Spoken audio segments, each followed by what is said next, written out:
नमस्कार दोस्तों, आप सुन रहे हैं ऑडियो ज्ञान हिंदी।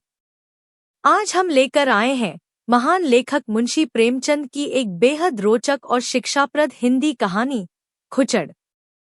यह कहानी हमें सिखाती है कि रिश्तों में अत्यधिक उपदेश और छोटी छोटी बातों पर विवाद जीवन को कितना कठिन बना सकते हैं।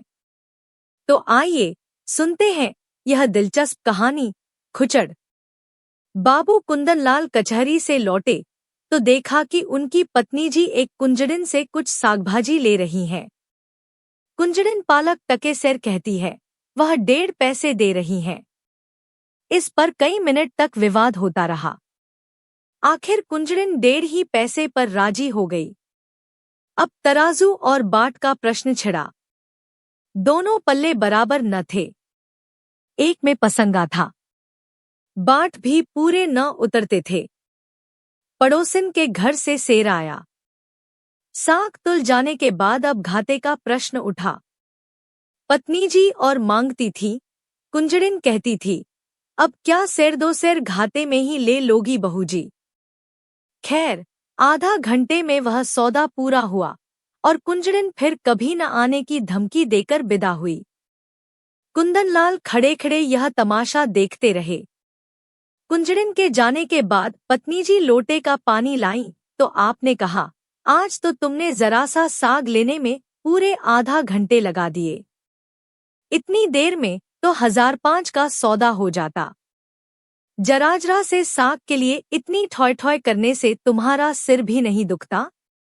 रामेश्वरी ने कुछ लज्जित होकर कहा, पैसे मुफ्त में तो नहीं आते। यह ठीक है, लेकिन समय का भी कुछ मूल्य है। इतनी देर में तुमने बड़ी मुश्किल से एक धेले की बचत की। कुंजड़िन ने भी दिल में कहा, होगा कहाँ की गवारिन है, अब शायद भूलकर भी इधर न आए। तो फिर मुझसे तो यह नहीं हो सकता कि पैसे की जगह धेले का सौदा लेकर बैठ जाऊं। इतनी देर में तो तुमने कम से कम 10 पन्ने पढ़े होते। कल महरी से घंटों सिर मारा, परसों दूधवाले के साथ घंटों शास्त्रार्थ किया। जिंदगी क्या इन्हीं बातों में खर्च करने को दी गई है? कुंदनलाल प्राय नित्य ही पत्नी को सदुपदेश देते रहते थे। यह उनका दूसरा विवाह था। रामेश्वरी को आए अभी 2 ही 3 महीने हुए थे। अब तक तो बड़ी ननद जी ऊपर के काम किया करती थी। रामेश्वरी की उनसे न पटी। उसको मालूम होता था, यह मेरा सर्वस्व ही लुटाए देती हैं। आखिर वह चली गई। तब से रामेश्वरी ही घर की स्वामिनी है। वह बहुत चाहती है कि पति को प्रसन्न रखे। उनके इशारों पर चलती है। एक बार जो बात सुन लेती है, गांठ बांध लेती है। पर रोज ही तो कोई नई बात हो जाती है और कुंदनलाल को उसे उपदेश देने का अवसर मिल जाता है। एक दिन बिल्ली दूध पी गई। रामेश्वरी दूध गर्म करके लाई और स्वामी के सिरहाने रखकर पान बना रही थी कि बिल्ली ने दूध पर अपना ईश्वर प्रदत्त अधिकार सिद्ध कर दिया। रामेश्वरी यह अपहरण स्वीकार न कर सकी। रूल लेकर बिल्ली को इतने जोर से मारा कि वह 2-3 लुढ़कियां खा गई। कुंदनलाल लेटे लेटे अखबार पढ़ रहे थे। बोले, और जो मर जाती? रामेश्वरी ने ढिठाई के साथ कहा, तो मेरा दूध क्यों पी गई? उसे मारने से दूध मिल तो नहीं गया? जब कोई नुकसान कर देता है तो उस पर क्रोध आता ही है। न आना चाहिए। पशु के साथ आदमी भी क्यों पशु हो जाए? आदमी और पशु में इसके सिवा और क्या अंतर है? कुंदनलाल कई मिनट तक दया, विवेक और शांति की शिक्षा देते रहे। यहाँ तक कि बेचारी रामेश्वरी मारे ग्लानि के रो पड़ी। इसी भांति एक दिन रामेश्वरी ने एक भिक्षुक को दुत्कार दिया तो बाबू साहब ने फिर उपदेश देना शुरू किया। बोले, तुमसे न उठा जाता हो तो लाओ मैं दे आऊं। गरीब को यो न दुत्कारना चाहिए। रामेश्वरी ने त्योरिया चढ़ाते हुए कहा, दिन भर तो तांता लगा रहता है, कोई कहाँ तक दौड़े। सारा देश भिखमंगों ही से भर गया है शायद। कुंदनलाल ने उपेक्षा के भाव से मुस्कुराकर कहा, उसी देश में तो तुम भी बसती हो। इतने भिखमंगे आ कहाँ से जाते हैं? ये सब काम क्यों नहीं करते? कोई आदमी इतना नीच नहीं होता जो काम मिलने पर भीख मांगे। हाँ, अपंग हो तो दूसरी बात है। अपंगों का भीख के सिवा और क्या सहारा हो सकता है? सरकार इनके लिए अनाथालय क्यों नहीं खुलवाती? जब स्वराज्य हो जाएगा तब शायद खुल जाया। अभी तो कोई आशा नहीं है, मगर स्वराज्य भी धर्म ही से आएगा। लाखों साधु सन्यासी, पंडे पुजारी मुफ्त का माल उड़ाते हैं, क्या इतना धर्म काफी नहीं है? अगर इस धर्म में से स्वराज्य मिलता तो कब का मिल चुका होता। इसी धर्म का प्रसाद है कि हिंदू जाति अभी तक जीवित है, नहीं कब की रसातल पहुंच चुकी होती। रोम, यूनान, ईरान, सीरिया किसी का अब निशान भी नहीं है। यह हिंदू जाति है जो अभी तक समय के क्रूर आघातों का सामना करती चली जाती है। आप समझते होंगे, हिंदू जाति जीवित है। मैं तो उसे उसी दिन से मरा हुआ समझती हूँ जिस दिन से वह अधीन हो गई। जीवन स्वाधीनता का नाम है, गुलामी तो मौत है। कुंदनलाल ने युवती को चकित नेत्रों से देखा। ऐसे विद्रोही विचार उसमें कहाँ से आ गए? देखने में तो वह बिल्कुल भोली थी। समझे, कहीं सुनसुना लिया होगा। कठोर होकर बोले, क्या व्यर्थ का विवाद करती हो? लजाती तो नहीं, ऊपर से और बकबक करती हो। रामेश्वरी यह फटकार पाकर चुप हो गई। एक क्षण वहां खड़ी रही, फिर धीरे धीरे कमरे से चली गई। एक दिन कुंदनलाल ने कई मित्रों की दावत की। रामेश्वरी सबेरे से रसोई में घुसी तो शाम तक सिर न उठा सकी। उसे यह बेगार बुरी मालूम हो रही थी। अगर दोस्तों की दावत करनी थी तो खाना बनवाने का कोई प्रबंध क्यों नहीं किया? सारा बोझ उसी के सिर क्यों डाल दिया? उससे एक बार पूछ तो लिया होता कि दावत करूं या न करूं। होता तब भी यही जो अब हो रहा था। वह दावत के प्रस्ताव का बड़ी खुशी से अनुमोदन करती, तब वह समझती दावत मैं कर रही हूं। अब वह समझ रही थी मुझसे बेगार ली जा रही है। खैर, भोजन तैयार हुआ। लोगों ने भोजन किया और चले गए, मगर मुंशीजी मुंह फुलाए बैठे हुए थे। रामेश्वरी ने कहा, तुम क्यों नहीं खा लेते? क्या अभी सबेरा है? बाबू साहब ने आंखें फाड़कर कहा, क्या खा लूं? यह खाना है या बैलों की सानी? रामेश्वरी के सिर से पांव तक आग लग गई। सारा दिन चूल्हे के सामने जली उसका यह पुरस्कार। बोली, मुझसे जैसा हो सका बनाया। जो बात अपने बस की नहीं है उसके लिए क्या करती? पूड़ियां सब सेवर हैं। होंगी। कचौड़ी में इतना नमक था किसी ने छुआ तक नहीं होगा। हलवा अच्छी तरह भुना नहीं, चाइयां आ रही थी। आती होंगी। शोरबा इतना पतला था जैसे चाय होगा। स्त्री का पहला धर्म यह है कि वह रसोई के काम में चतुर हो। फिर उपदेशों का तार बंधा, यहाँ तक कि रामेश्वरी ऊब कर चली गई। 5 महीने गुजर गए। एक दिन कुंदनलाल के एक दूर के संबंधी उनसे मिलने आए। रामेश्वरी को ज्यों ही उनकी खबर मिली, जलपान के लिए मिठाई भेजी और मेहरी से कहला भेजा, आज यहीं भोजन कीजिएगा। वह महाशय फूले न समाये। बोरिया बंधना लेकर पहुंच गए और डेरा डाल दिया। 1 हफ्ता गुजर गया, आप टलने का नाम भी नहीं लेते। आव भगत में कोई कमी होती तो शायद उन्हें कुछ चिंता होती, पर रामेश्वरी उनके सेवा सत्कार में जीजान से लगी हुई थी। फिर वह भला क्यों हटने लगे? एक दिन कुंदनलाल ने कहा, तुमने यह बुरा रोग पाला। रामेश्वरी ने चौंक कर पूछा, कैसा रोग? इन्हें टहला क्यों नहीं देती? मेरा क्या बिगाड़ रहे हैं? कम से कम 10 की रोज चपत दे रहे हैं। और अगर यही खातिरदारी रही तो शायद जीते जी टलेंगे भी नहीं। मुझसे तो यह नहीं हो सकता कि कोई 2-4 दिन के लिए आ जाए तो उसके सिर हो जाओ, जब तक उनकी इच्छा हो रहे। ऐसे मुफ्तखोरों का सत्कार करना पाप है। अगर तुमने इतना सिर न चढ़ाया होता तो अब तक लंबा हुआ होता। जब दिन में 3 बार भोजन और 50 बार पान मिलता है तो उसे कुत्ते ने काटा है जो अपने घर जाए। रोटी का चोर बनना तो अच्छा नहीं। कुपात्र और सुपात्र का विचार तो कर लेना चाहिए। ऐसे आलसियों को खिलाना पिलाना वास्तव में उन्हें जहर देना है। जहर से तो केवल प्राण निकल जाते हैं, यह खातिरदारी तो आत्मा का सर्वनाश कर देती है। अगर यह हजरत महीने भर भी यहाँ रह गए तो फिर जिंदगी भर के लिए बेकार हो जाएंगे। फिर इनसे कुछ न होगा और इसका सारा दोष तुम्हारे सिर होगा। तर्क का तांता बंध गया, प्रमाणों की झड़ी लग गई। रामेश्वरी खिसियाकर चली गई। कुंदनलाल उससे कभी संतुष्ट भी हो सकते हैं, उनके उपदेशों की वर्षा कभी बंद भी हो सकती है। यह प्रश्न उसके मन में बार बार उठने लगा।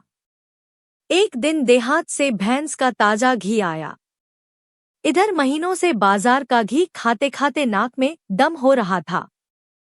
रामेश्वरी ने उसे खौलाया, उसमें लौंग डाली और कड़ाह से निकालकर एक मटकी में रख दिया। उसकी सोंधी सोंधी सुगंध से सारा घर महक रहा था। महरी चौका बर्तन करने आई तो उसने चाहा कि मटकी चौके से उठाकर छींके या आले पर रख दे, पर संयोग की बात, उसने मटकी उठाई तो वह उसके हाथ से छूटकर गिर पड़ी। सारा घी बह गया। धमाका सुनकर रामेश्वरी दौड़ी तो महरी खड़ी रो रही थी और मटकी चूर चूर हो गई थी। तड़प कर बोली, मटकी कैसे टूट गई? मैं तेरी तलब से काट लूंगी। राम राम, सारा घी मिट्टी में मिला दिया। तेरी आंखें फूट गई थी क्या? या हाथों में दम नहीं था?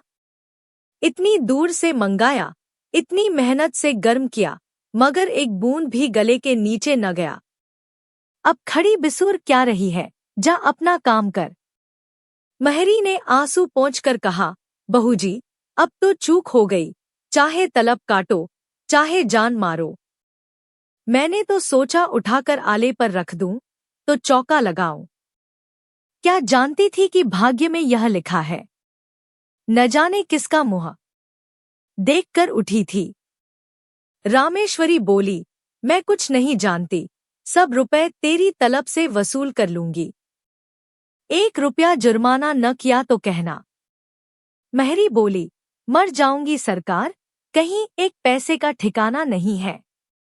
रामेश्वरी बोली, मर जा या जी जा, मैं कुछ नहीं जानती। महरी ने 1 मिनट तक कुछ सोचा और बोली, अच्छा, काट लीजिएगा सरकार। आपसे सबर नहीं होता, मैं सबर कर लूंगी। यही न होगा, भूखों मर जाऊंगी। जीकर ही कौन सा सुख भोग रही हूं कि मरने को डरूं। समझ लूंगी। 1 महीना कोई काम नहीं किया, आदमी से बड़ा बड़ा नुकसान हो जाता है, यह तो घी ही था। रामेश्वरी को एक ही क्षण में महरी पर दया आ गई। बोली, तू भूखों मर जाएगी तो मेरा काम कौन करेगा? महरी बोली, काम कराना होगा, खिलाइएगा, न काम कराना होगा, भूखों मारिएगा। आज से आकर आप ही के द्वार पर सोया करूंगी। रामेश्वरी बोली, सच कहती हूँ, आज तूने बड़ा नुकसान कर डाला। महरी बोली, मैं तो आप ही पछता रही हूँ सरकार। रामेश्वरी बोली, जा गोबर से चौका लीप दे, मटकी के टुकड़े दूर फेंक दे और बाजार से घी लेती आ। महरी ने खुश होकर चौका गोबर से लीपा और मटकी के टुकड़े बटोर रही थी कि कुंदनलाल आ गए और हाड़ी टूटी देखकर बोले, यह हाड़ी कैसे टूट गई? रामेश्वरी ने कहा, महरी उठाकर ऊपर रख रही थी, उसके हाथ से छूट पड़ी। कुंदनलाल ने चिल्लाकर कहा, तो सब घी बह गया? और क्या कुछ बच भी रहा? तुमने मेहरी से कुछ कहा? नहीं। क्या कहती? उसने जानबूझकर तो गिरा नहीं दिया। यह नुकसान कौन उठाएगा? हम उठाएंगे। और कौन उठाएगा? अगर मेरे ही हाथ से छूट पड़ती तो क्या हाथ काट लेती? कुंदनलाल ने ओंठ चबाकर कहा, तुम्हारी कोई बात मेरी समझ में नहीं आती। जिसने नुकसान किया है उससे वसूल होना चाहिए। यही ईश्वरीय नियम है। आंख की जगह आंख, प्राण के बदले प्राण, यह ईसा मसीह जैसे दयालु पुरुष का कथन है। अगर दंड का विधान संसार से उठ जाए तो यहाँ रहे कौन? सारी पृथ्वी रक्त से लाल हो जाए, हत्यारे दिनदहाड़े लोगों का गला काटने लगे। दंड ही से समाज की मर्यादा कायम है। जिस दिन दंड न रहेगा, संसार न रहेगा। मनु आदि स्मृतिकार बेवकूफ नहीं थे कि दंडन्याय को इतना महत्व दे गए। और किसी विचार से नहीं तो मर्यादा की रक्षा के लिए दंड अवश्य देना चाहिए। ये रुपए मेहरी को देने पड़ेंगे। उसकी मजदूरी काटनी पड़ेगी। नहीं तो आज उसने घी का घड़ा लुढ़का दिया है, कल कोई और नुकसान कर देगी। रामेश्वरी ने डरते डरते कहा, मैंने तो उसे क्षमा कर दिया है। कुंदनलाल ने आंखें निकालकर कहा, लेकिन मैं नहीं क्षमा कर सकता। मेहरी द्वार पर खड़ी यह विवाद सुन रही थी। जब उसने देखा कि कुंदनलाल का क्रोध बढ़ता जाता है और मेरे कारण रामेश्वरी को घुड़कियां सुननी पड़ रही हैं, तो वह सामने जाकर बोली, बाबूजी, अब तो कसूर हो गया। अब सब रुपए मेरी तलब से काट लीजिए। रुपए नहीं है, नहीं तो अभी लाकर आपके हाथ पर रख देती। रामेश्वरी ने उसे घुड़क कर कहा, जा भाग यहाँ से, तू क्या करने आई? बड़ी रुपए वाली बनी है। कुंदनलाल ने पत्नी की ओर कठोर नेत्रों से देखकर कहा, तुम क्यों उसकी वकालत कर रही हो? यह मोटी सी बात है और इसे एक बच्चा भी समझता है कि जो नुकसान करता है उसे उसका दंड भोगना पड़ता है। मैं क्यों 5 रुपए का नुकसान उठाऊं? बेवजह? क्यों नहीं? इसने मटके को संभाल कर पकड़ा। क्यों इतनी जल्दबाजी की? क्यों तुम्हें बुलाकर मदद नहीं ली? यह साफ इसकी लापरवाही है। यह कहते हुए कुंदनलाल बाहर चले गए। रामेश्वरी इस अपमान से आहत हो उठी। डॉटना ही था तो कमरे में बुलाकर एकांत में डॉटते। मेहरी के सामने उसे रुई की तरह धुन डाला। उसकी समझ ही में न आता था यह किस स्वभाव के आदमी हैं। आज एक बात कहते हैं, कल उसी को काटते हैं जैसे कोई झक्की आदमी हो। कहाँ तो दया और उदारता के अवतार बनते थे, कहाँ आज 5 रुपए के लिए प्राण देने लगे। बड़ा मजा आ जाए, कल मेहरी बैठ रहे। कभी तो इनके मुख से प्रसन्नता का एक शब्द निकला होता। अब मुझे भी अपना स्वभाव बदलना पड़ेगा। यह सब मेरे सीधे होने का फल है। जो मैं तरह देती हूँ, आप जामे से बाहर होते हैं। इसका इलाज यही है कि एक कहें तो 2 सुनाऊं। आखिर कब तक और कहाँ तक सहूं? कोई हद भी है। जब देखो डॉट रहे हैं। जिसके मिजाज का कुछ पता ही न हो, उसे कौन खुश रख सकता है? उस दिन जरा सा बिल्ली को मार दिया तो आप दया का उपदेश करने लगे। आज वह दया कहाँ गई? उनको ठीक करने का उपाय यही है कि समझ लूं, कोई कुत्ता भूख रहा है। नहीं, ऐसा क्यों करूं? अपने मन से कोई काम ही न करूं, जो यह कहें वही करूं, न जौ भर कम न जौ भर ज्यादा। जब इन्हें मेरा कोई काम पसंद नहीं आता, मुझे क्या कुत्ते ने काटा है जो बरबस अपनी टांग अड़ाऊं। बस यही ठीक है। वह रात भर इसी उधेड़बुन में पड़ी रही। सबेरे कुंदनलाल नदी स्नान करने गए। लौटे तो 9 बज गए थे। घर में जाकर देखा तो चौका बर्तन न हुआ था। प्राण सूख गए। पूछा, क्या मेहरी नहीं आई? रामे ने कहा, नहीं। कुंदन ने कहा, तो फिर? रामे ने कहा, जो आपकी आज्ञा। कुंदन ने कहा, यह तो बड़ी मुश्किल है। रामे ने कहा, हाँ, है तो। कुंदन ने कहा, पड़ोस की महरी को क्यों न बुला लिया? रामे ने कहा, किसके हुक्म से बुलाती, अब हुक्म हुआ है, बुलाए लेती हूँ। कुंदन ने कहा, अब बुलाओगी तो खाना कब बनेगा? 9 बज गए और इतना तो तुम्हें अपनी अक्ल से काम लेना चाहिए था कि महरी नहीं आई तो पड़ोस वाली को बुला ले। रामे ने कहा, अगर उस वक्त सरकार पूछते क्यों दूसरी महरी बुलाई तो क्या जवाब देती? अपनी अक्ल से काम लेना छोड़ दिया। अब तुम्हारी ही अक्ल से काम लूंगी। मैं यह नहीं चाहती कि कोई मुझे आंखें दिखाए। कुंदन ने कहा, अच्छा, तो इस वक्त क्या होगा? रामे ने कहा, जो हुजूर का हुक्म हो। कुंदन ने कहा, तुम मुझे बनाती हो। रामे ने कहा, मेरी इतनी मजाल कि आपको बनाऊं। मैं तो हुजूर की लौंडी हूं। जो कहिए वह करूं। कुंदन ने कहा, मैं तो जाता हूं, तुम्हारा जो जी चाहे करो। रामे ने कहा, जाइए, मेरा जी कुछ न चाहेगा और न कुछ करूंगी। कुंदन ने कहा, आखिर तुम क्या खाओगी? रामे ने कहा, जो आप देंगे वही खा लूंगी। कुंदन ने कहा, लाओ, बाजार से पूड़ियां ला दूं। रामेश्वरी रुपया निकाल लाई। कुंदन लाल पूड़ियां लाए। इस वक्त का काम चला। दफ्तर गए। लौटे तो देर हो गई थी। आते ही आते पूछा, महरी आई? रामे ने कहा, नहीं। कुंदन ने कहा, मैंने तो कहा था पड़ोस वाली को बुला लेना। रामे ने कहा, बुलाया था। वह 5 रुपए मांगती है। कुंदन ने कहा, तो 1 ही रुपए का फर्क था, क्यों नहीं रख लिया? रामे ने कहा, मुझे यह हुक्म न मिला था। मुझसे जवाब तलब होता कि 1 रुपया ज्यादा क्यों दे दिया। खर्च की किफायत पर उपदेश दिया जाने लगता तो क्या करती? कुंदन ने कहा, तुम बिल्कुल मूर्ख हो। रामे ने कहा, बिल्कुल। कुंदन ने कहा, तो इस वक्त भी भोजन न बनेगा? रामे ने कहा, मजबूरी है। कुंदन लाल सिर थामकर चारपाई पर बैठ गए। यह तो नई विपत्ति गले पड़ी। पूड़ियां उन्हें रुचती न थी। जी में बहुत झुझलाए। रामेश्वरी को 2-4 उल्टी सीधी सुनाई, लेकिन उसने मानो सुना ही नहीं। कुछ बस न चला तो महरी की तलाश में निकले।